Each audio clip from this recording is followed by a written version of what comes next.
ठाकुर जी गए, ओ भैया कौन हो भैया तुम? यमुना जी बोली हम श्याम सुंदर। ठाकुर जी बोले श्याम सुंदर तो हम हैं। बोले तुम नकली बेलू पियाओ असली हम हैं।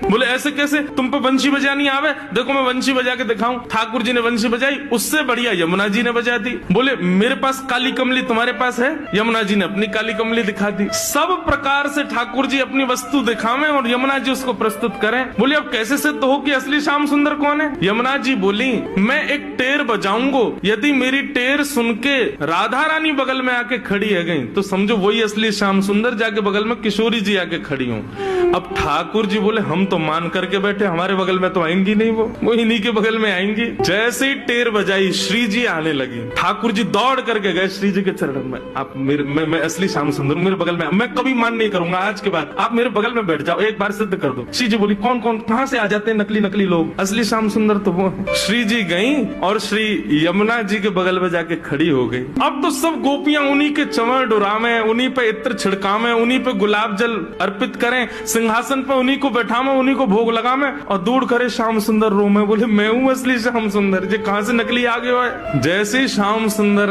रुदन करने लगे, श्री जी बोली अब ठीक है, अब मान खत्म हो गया है, अब आप बुला लो। तब यमुना जी गई, बोले श्याम सुंदर आप ही हो असली श्याम सुंदर? हम तो श्री यमुना जी, हम तो यमुना महारानी है, बस आपसे एक ही प्रार्थना है, आज के बाद वचन दो हमारी श्यामा जी को कभी कष्ट नहीं दोगे। तब श्याम सुंदर ने यमुना जी को वचन दिया। बोले आज से हम नियम लेते हैं कि जब ये मान करेंगी तब हम इनको मनाएंगे, और जब हमें कोई बात बुरी लग जाएगी तो वह भी हम इन्हीं से कह देंगे कि हमको ये बात बुरी लग गई है, मान करो आप ही, हमें ये बात बुरी लग गई, आप ही गुस्सा हो जाओ, फिर तब भी हम ही मना लेंगे। यमुना जी बोले हाँ बस यही नियम रखना, आप कभी मान मत करना, श्री जी ही मान कर